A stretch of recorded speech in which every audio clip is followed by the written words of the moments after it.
चलिए आज हम लोग स्टार्ट करते हैं पार्टनरशिप के बारे में जानकारी प्राप्त करना। पार्टनरशिप है क्या? देखिए, ऐसे तो आप लोग आराम से समझ सकते हैं कि आप लोगों ने देखा हो क्रिकेट, वहाँ भी भाई एक पार्टनरशिप होती है। ठीक है, रनों की पार्टनरशिप, कितने रनों की पार्टनरशिप है। लेकिन अभी हम लोग बात करने जा रहे हैं बिज़नेस के बारे में। तो एक बिज़नेस के अंतर्गत ये पार्टनरशिप क्या होती है, यहाँ पे देखिए। When two or more person join hands to set up a business and share its profits and losses, they are said to be partnership। बताया गया है कि जब दो या दो से अधिक जो पर्सन होते हैं वो आपसी मिल करके अगर कोई बिजनेस करते हैं और जो कि प्रॉफिट्स के लिए है, लॉसेस के लिए, जो भी होता है प्रॉफिट एंड लॉस के लिए बिजनेस करते हैं, उसे पार्टनरशिप कहते हैं। Section 4 of the Indian partnerships act 1932 define partnership as the relation between the person who have agreed to share the profits of the business carried on by all or any of them acting for all। इसका साधारण सा अभिप्राय यह है कि अगर partnership की business start है जहाँ पर दो या दो से अधिक पर्सन्स आपस में मिलकर काम कर रहे हैं, इसमें ज़रूरी नहीं है कि दोनों ही काम करें। अगर एक भी दोनों में से वर्क कर रहा है तो वो पार्टनरशिप कंटिन्यू रहेगा। ठीक है, एक साझेदारी एक प्रकार का व्यवसाय है जहां दो या दो से अधिक लोगों के बीच औपचारिक समझौता किया जाता है जो सह मालिक होने के लिए सहमत होते हैं, संगठन चलाने के लिए जिम्मेदारियों को वितरित करते हैं और व्यवसाय से होने वाली आय या हानि को साझा करते हैं।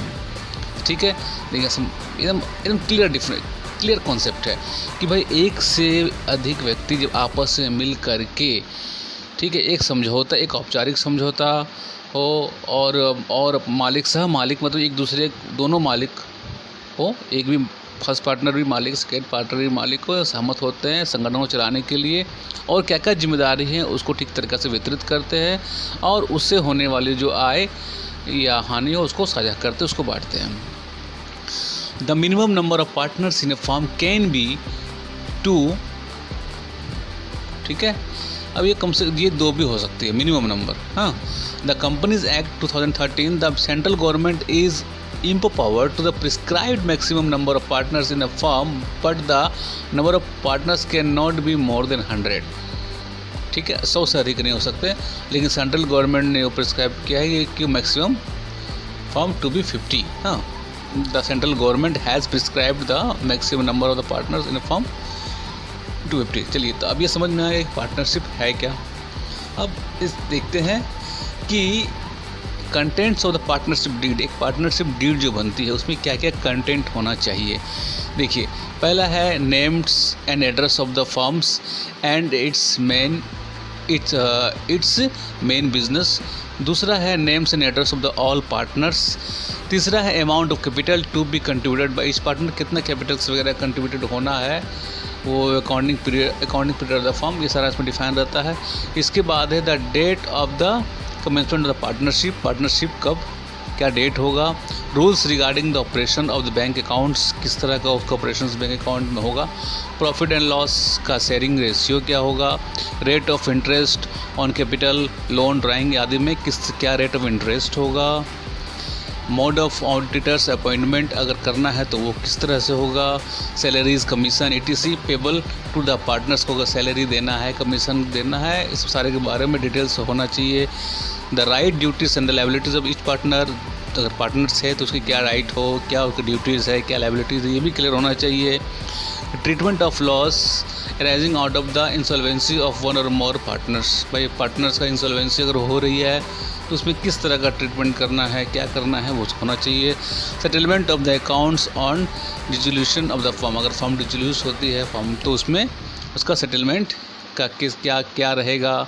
Method of settlement of the dispute among the partners, अगर पार्टनर्स में कोई तरह का डिस्प्यूट्स होती है तो उसको कैसे सेटलमेंट करना है। Rules to be followed in case of admission, retirement, death of the partner, अगर कोई नई पार्टनर एडमिशन होती है, कोई नया पार्टनर आता है या कोई पार्टनर रिटायरमेंट होता है या किसी पार्टनर की डेथ होती है, उसमें वहाँ पे क्या होगा। Any other matter relating to the conduct of the business. ठीक है, ये सारे चीज़ के पार्टनरशिप में डीड में रहना चाहिए। Normally the partnership deed cover all the matters affecting relationship of the partners amongst themselves. However, if there is no express agreement on a certain matter, the provision of the Indian Partnership Act 1932 shall apply. ठीक है, अगर नहीं है तो एक provisions किया हुआ है पार्टनरशिप एक्ट 1932 में, वो अप्लाई होगा। अब यहाँ पर देखिए कि जो प्रोविजन ऑफ पार्टनरशिप एक्ट में क्या क्या चीज़ किया गया है। अब यहाँ पे देखिए, यहाँ पे है कि यहाँ पे देखिए पहला है प्रॉफिट शेयरिंग रेशियो। ये किस तरह से होगा भाई? If the partnership deed is silent about the profit sharing ratio, the profit of the losses of the firm are to be shared equally by partners respective of the capital contributed in the firm. Suppose कि राम ने दिया है 5 लाख, श्याम ने दिया है 10 लाख और इसमें कोई प्रॉफिट का शेयरिंग का रेशियो डिफाइंड नहीं है, तो ये 50-50 ही होगा। ठीक है, इसमें ये नहीं होगा कि जैसा वो अगर अधिक कैपिटल लाया है तो उसको अधिक मिलेगा, ये क्या? क्योंकि पार्टनरशिप डीड साइलेंट है, पार्टनरशिप डीड में बना नहीं है, तो इसमें हम लोग का 50-50 ही रखना है। इंटरेस्ट ऑन कैपिटल, अब यहाँ पे क्या है भाई कि अगर पार्टनरशिप अगर पूंजी लगी हुई है तो उसमें इंटरेस्ट क्या देना है। अगर पार्टनरशिप डीड अगर यहाँ पर नहीं बना हुआ है तो उसका या इसमें क्या होगा? No partnership entitled to claim any interest on the amount of capital contributed by him in the firm as the matter of right. However interest can be allowed when it is expressly agreed to by the partners. Thus no interest on capital is payable if the partnership deed is silent on this issue. अब partnership deed बना है भाई, अब उसमें interest of capital कैसे देना है अगर इसका जिक्र नहीं है तो इस जगह में कोई भी इंटरेस्ट पार्टनर्स को नहीं मिलेगा। इस तरह से इंटरेस्ट ऑन ड्राइंग्स में देखिए, no interest is to be charge on the drawings made by the partners if there is no mention in deed. भाई इंटरेस्ट ऑन ड्राइंग्स भी नहीं मिलना है।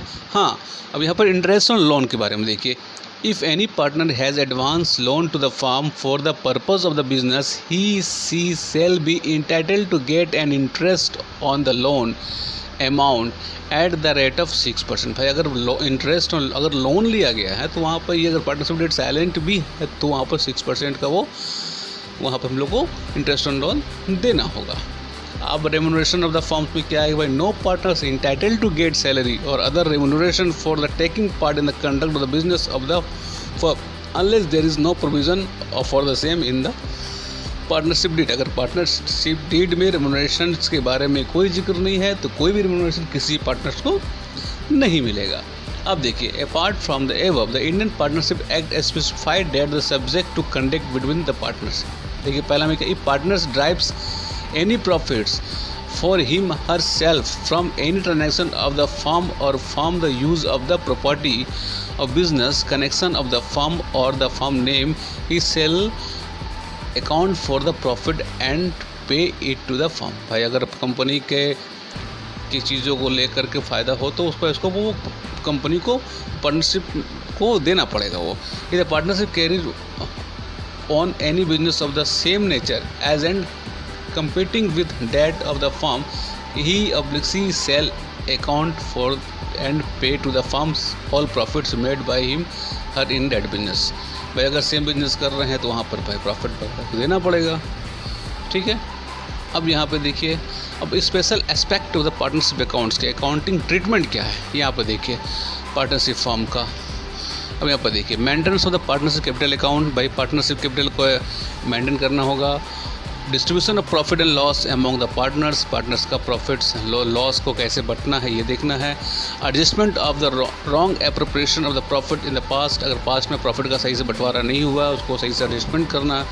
Reconstitution of the partnership form, अब partnership का फिर से अगर कुछ भी प्रॉब्लम्स होती है तो उसका रिकंस्टिट्यूशन कैसे होगा। फिर डिजोल्यूशन ऑफ पार्टनरशिप फॉर्म, ये सारी चीज़ों का एक स्पेशल एस्पेक्ट है पार्टनरशिप अकाउंट का। अब देखिए maintenance of the capital account of the partners, अब पार्टनर्स के कैपिटल अकाउंट को किस तरह से मेंटेन करना ये देखिए। There are two method by which the capital accounts of the partnership can be maintained, these are fix capital method and fluctuating capital method. अब यहाँ पे ये भी देखते हैं कि फिक्स कैपिटल मेथड क्या है और फ्लक्चुएटिंग कैपिटल मेथड क्या है।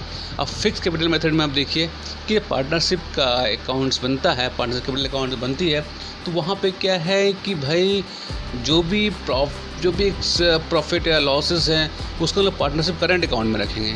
यहाँ पर सिर्फ वही होगा कि पार्टनर्स कितनी पूंजी लगाई, क्या विड्रॉवल है, ये सारी चीज़ें इस पर रहेगी कैपिटल अकाउंट में, बाकी चला जाएगा पार्टनर्स करेंट अकाउंट में। ठीक है, अब यहाँ पर देखिए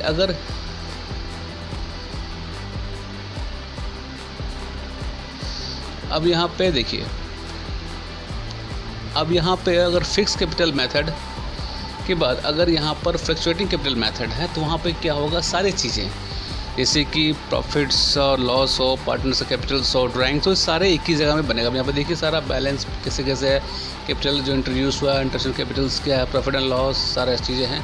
ये परफॉर्मा आप ध्यान में रखेंगे जो मैंने आपको दिखाया है स्क्रीन पे। ठीक है, अब यहाँ पे देखिए अब distinction between the fix and floating capitals accounts क्या है। The main point difference between the fix and fluctuating capital method can be summed up the follows. अब देखिए बेसिस ऑफ डिस्टिंक्शन में क्या है, पहला number of accounts. Fix capital में क्या होगा, अंडर दिस मेथड 2 और separate account are maintain for each partner wise the capital account and current account. इसमें फिक्स कैपिटल में। फ्लक्चुएटिंग में क्या होगा, each partner has 1 account that capital account under this method. Items related to deed drawing, salary, interest on capital etc are posted transferred in the current account, जैसा मैंने बताया आपको, and not in the capital account. इसमें क्या होगा, fluctuating में क्या होगा, all adjustment for the drawing, salary, interest on capital etc are posted transferred in the capital accounts. इस तरह fixed balance, the capital account balance remain unchange unless there is a addition to or withdrawal of capital. यहाँ पे क्या है कि fix में क्या होगा, अगर पार्टनरशिप अगर कैपिटल्स है, अगर वहाँ पे कुछ पूंजी और नहीं लगी है या कोई विड्रॉ नहीं हुआ है तो वो अनचेंज रहेगा। The balance of the capital account fluctuating for year two year. अब इसमें क्या होगा कि भाई अगर फ्लक्चुएटिंग मेथड है तो वो हर साल वो बैलेंसेस उसका वो चेंज होगा। अब यहाँ पे देखिए क्रेडिट बैलेंस की बात हो रही है। The capital accounts always show in the credit balance. अब अगर फिक्स मेथड में कर रहे हैं तो कैपिटल का जो बैलेंस होगा वो क्रेडिट बैलेंस होगा, लेकिन अगर आप फ्लक्चुएटिंग में कर रहे हैं तो कभी कभी वो डेबिट भी हो सकता है, जैसे यहाँ दिखाया गया है। ठीक है, एक फॉर्मेट है profit and loss appropriation accounts का। अब इस तरह की आपने जब जो बनाया होगा profit and loss and trading account, वहाँ पर आप जो प्रॉफिट्स देखे होंगे उसमें और इस एप्रोप्रिएशन में ये अंतर है। वहाँ पर मेन प्रॉफिट निकलता है, यहाँ पे उस प्रॉफिट को कैसे पार्टनर्स में बंटना है वो सारी चीज़ों को यहाँ पर होता है। जैसे कि इसमें प्रॉफिट्स में ड्राइंग है, पार्टनर्स कैपिटल अकाउंट्स है। ठीक है, अब इधर डेबिट